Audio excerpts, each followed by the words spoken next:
Do I really need to make an introduction? You were the one that clicked on this video by reading the title, so let's go. Number 16 is Apocalypse the Ride. This is a GCI wooden coaster. Now the reason I have this ranked so low is because the coaster is very rough and I don't really like laterals. Also, the restraint weirdly hurts my hips.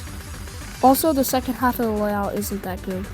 Moving on to number 15, we have Gold Rusher, one of Six Flags Magic Mountain's family coasters. This ride opened with the park and it's really janky because of the aero track design.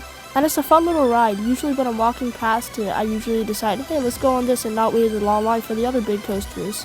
I feel the jankiness adds to the fun, unlike Apocalypse where the roughness takes away from the fun. But anyways, that's Gold Rusher. Next up on the list we got Ninja. This coaster is also manufactured by Aero, but it's one of the suspended coaster models. This ride is surprisingly intense on the positive G's despite it being named a family coaster. The swinging cars is also a really fun gimmick to add to the experience. Next we have Goliath, one of the most overhated coasters, and for good reason. No, I'm kidding, this coaster's not bad, it's just not good either.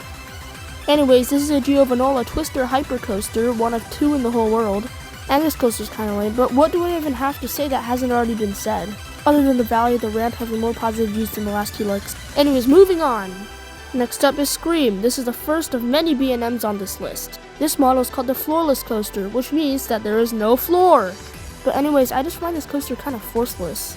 Like, even the Hypercoaster Goliath gives more positive G's than this, when Hypercoasters are supposed to be focused on airtime.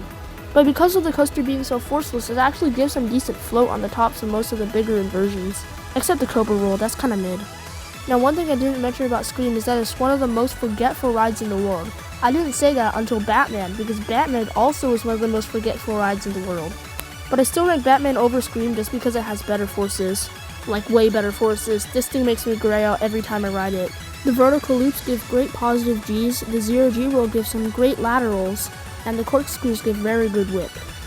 Next up on the list is a very memorable ride. Revolution is a Schwarzkopf looper that has the first modern vertical loop. This ride travels on the side of a mountain with a bunch of trees surrounding you. That's what makes this ride so memorable. And even though the vertical loop is the highlight of the ride, I honestly enjoy the rest of the layout. Next on the chopping block is West Coast Racers. This coaster is probably one of the most well-rounded layouts of all time. It has airtime, hang time, and positive G's. I don't care if the ride doesn't have laterals because I don't like them. I said this coaster has one of the most well-rounded layouts of all time. But the comfort collars absolutely suck. They're very uncomfortable. I always bang my ears on them. A lot of people say how cramped the trains are, but then I am a pretty small dude myself, so it doesn't really mind me. The racing part of the coaster does add to the experience. Please don't get triggered. Yes, I like Viper more than West Coast Racers. I'm like, to be honest, these rides are kind of similar. The 3 vertical loops give positive G's like the helices on West Coast Racers. The entry into the brake room gives a quick pop of ejector airtime. And the Batman and 2 corkscrews give spectacular hang time. And Viper honestly gives minimal headbanging.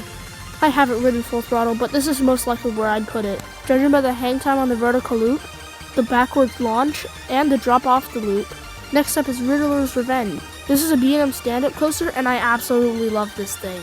I made around a 2-minute video talking about this coaster and why I love it so much. Just go watch that video, but for the general gist of it, standing airtime is goated.